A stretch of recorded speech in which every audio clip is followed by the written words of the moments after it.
right, guys, we have got our preview here for the Las Vegas Raiders. Over under 7.5 is their season win total. Yeah, let's jump into it. We'll start with the coaching staff, which I really don't like. Head coach Antonio Pierce, of course, he came in. They were playing harder for him. They really didn't like McDaniels. I'm not sure if this is a long-term thing. I wouldn't be surprised if he was gone at the end of the year. I don't think he's necessarily cut out for this, but we'll see. I love Antonio Pierce as a Giants fan too. I miss him. He should come. Well, we got a linebacker recently, but I missed him at linebacker there. But I'm not so sure if he's a head coach kind of guy. But we'll see going forward. Offense coordinator is Luke Getsy. I hate this hire. This is a gross hire. I'm not sure why this dude keeps getting jobs. But I really dislike this, and I'm not so sure if he could elevate much of anything. And then he's got two quarterbacks I really don't like. We'll get to in a minute. Defensive coordinator Patrick Graham. Patrick Graham's someone I like. The scheme's good. It's interesting. Blitz patterns are different. He is a good defensive coordinator. I feel like everywhere he goes, though, like he was like that at the Giants, a lot of his defensive coordinator or his scheming stuff requires pretty good secondary work, and everywhere he goes, secondary is not particularly great. So, and I think that's the case again today, so we'll see. But he's the only kind of guy I really like in this coaching staff, so not ideal. As for the roster, we'll start at quarterback. Minshew's going to start. Aiden O'Connell going to back him up. I remember being in the offseason and saying they really couldn't go into the new year with Aiden O'Connell. I didn't think Aiden O'Connell was any good. I don't think he's got really a future in the NFL, starting at least. And then I'm like, maybe they'll move up in the draft. They stayed put, didn't get up. And Minshew gets bought in. And Minshew's a quarterback. I know he gets some buzz sometimes, but Minshew's a bottom 5 starter kind of quarterback, maybe, or a top end 2. I think he's more of a top end 2. He's going to lose you a lot of games. He's going to win you a couple, which I know a lot of people like to focus on, and he has some, crazy games and stuff like that, but he's a lot of turnover worthy plays. There were some moments there were some games last year where every drive had a turnover worthy play, and that just happens to get dropped by the defense and they survive, and you're like, how does he keep getting away with it kind of stuff? But yeah, I'm not in love with Minshew. He's better than O'Connell, but he'll lose you games. He'll probably lose you more games than he'll find a way to win. So not ideal for me. Running back room, not great. Zamir White, probably going to be the starter. Madison comes in. Dylan Lobb is, an option for pass catching and stuff like that. I know Zamir White is getting a lot of buzz because he's just going to be the starter here. So he'll get that fantasy buzz and theoretically get all the workload and stuff. I don't think he's a good back. I just don't. His numbers don't pop to me. His tackle breaking numbers, his yards before contact kind of stuff. I know a lot of that's O-line stuff, but his singular running back stuff does not pop to me. That being said, it's a lot better than Madison, who I think is a terrible running back, and I wouldn't be surprised if he was third choice here. Not so long after the season started. As I said, Dylan Lobb, rookie, comes in, can do a variety of different things. So I don't like the room. I just don't. And it's kind of that simple.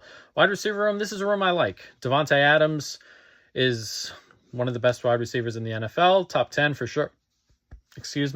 Jacoby Myers is a really good too.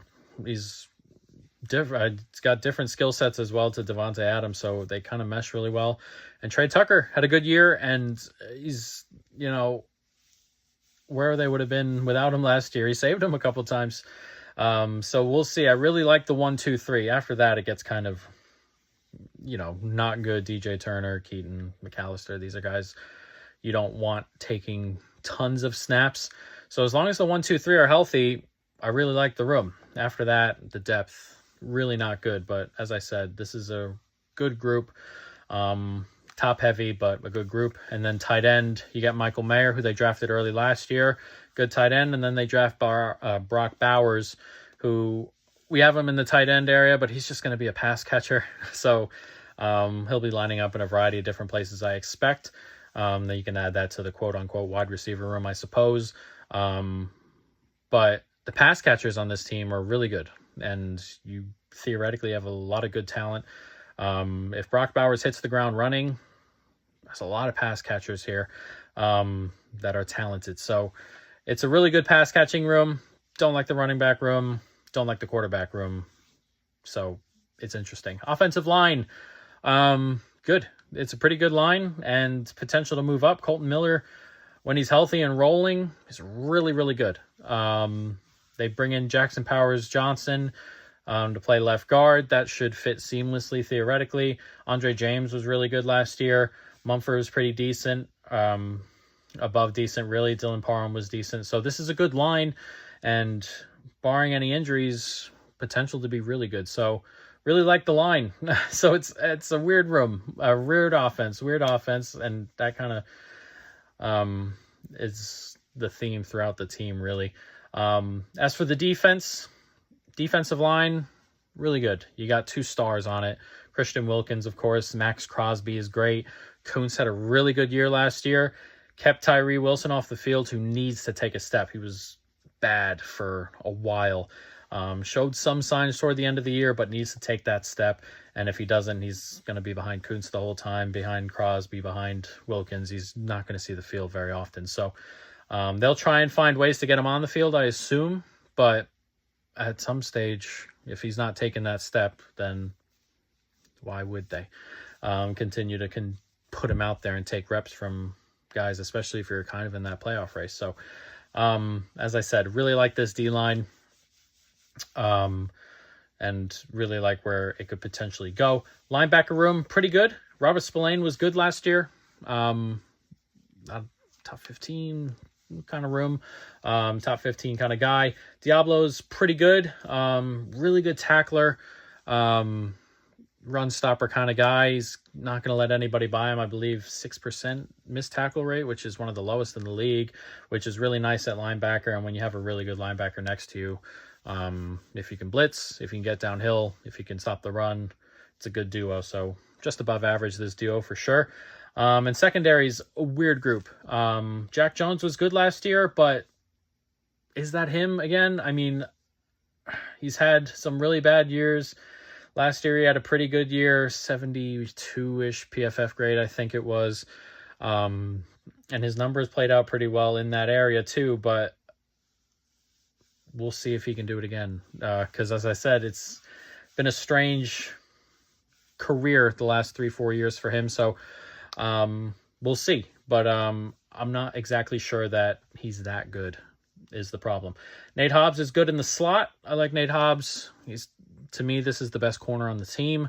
And I think by the end of the year, he'll be that undisputedly. Bennett is... the depth behind him is even worse. So... if Jack Jones comes back and he's playing good again, you might have some real potential here on this defense, especially as a whole, but if the secondary is playing poorly and, Jack Jones is playing bad, the corner group is bad, potential problems no matter how good the D-line is.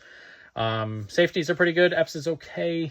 Trayvon Merrig, he had a good year last year. And he continues to get better. So if he can take another step, then why not? So it's a decent safety room. But the secondary will have to play a little bit above its station for the defense to be really good. The front seven I really like, as we said, but if the secondary is not covering anyone, it won't really matter. So they'll need to play above their station because I'm not so sure the secondary is any good, theoretically. As we said, we like Nate Hobbs in the slot. We like Merrig. Epps is okay. We need Jack Jones to play well, and they need to find that second corner on the outside. So it's an interesting roster. Love the front seven. Love the wide receiver or the pass catchers in general. Love the offensive line or like the offensive line. Everything else is bad, which is kind of strange because those are the important bits, theoretically, or some important bits. Quarterback, obviously. Secondary is obviously very important. The coaching. So it's a strange team. I'm kind of taking this team game to game. I got to see how they are over the first 3-4 weeks before I do too much betting with them necessarily, whether it's game to game or long term or whatever it may be. So it's interesting. As for the schedule, we can jump into it. There's some tricky spots. There are some good spots for them. They start 2 games on the road, which is always difficult, at the Chargers in division. That'll be an interesting game. I'm not sure if I want to bet the under, but I kind of want to. Chargers going to run the ball a ton. They don't have pass catchers. That's kind of perfect for this defense. And I think they'll be able to run the ball on the Chargers. So interesting there. And then you go to Baltimore, which would be really difficult. Then you're home for Carolina, which is winnable. Home for Cleveland. At Denver, Pitt, at the Rams. Well, it kind of gets really difficult here after the Denver game. Pitt, at the Rams. Kansas City, at Cincinnati.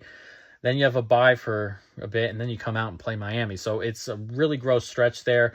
3 games on the road. Rams, Bengals, Miami. There's a bye in there, and then there's Kansas City in there. So all 4 of them are really losable. Denver, and then at Kansas City, at Tampa Bay. And then you get a soft landing at Tampa Bay, Atlanta, Jacksonville, at New Orleans, at the home to the Chargers. So if this team gets into the last 5 or so games in the playoff hunt, there's a chance, man, because there's 5 games at the end there that are theoretically winnable. Nothing crazy about the schedule. You're obviously in the division with Pat Mahomes and Justin Herbert. It's very difficult. But yeah, this is a weird team to me. I'm going to have to take a couple weeks after the season starts to see where this really goes with them. But we do have a couple futures bets here. Max Crosby, most sacks at plus 900. That is a 10-cent bet for us. Yeah, I like this. There's plenty of good pass rushers here. They're probably going to double team Wilkins on the inside. There's some unique blitz concepts here. Max Crosby, I think, is going to get a lot of 1v1s, and he played a lot of last year hurt, and still put up good numbers. There's a world here where he just goes nuclear and gets toward 20 sacks, and I think he could win the sack race. And then Zamir White, under 825.5 rush yards at minus 112. That is a $1 bet. I don't think Zamir White's that talented, and he's graded as the bell cow kind of back here, or just under that bell cow. I think this is a committee, especially long term, especially if they're in the playoff race and White's not running particularly great. I don't see why they wouldn't give anybody else a go. I think Madison's going to get touches early. I think Lobb's going to get some pass catching touches. So I think this is a committee, and it's priced like it's Zamir White all the way. I feel bad telling him he's not.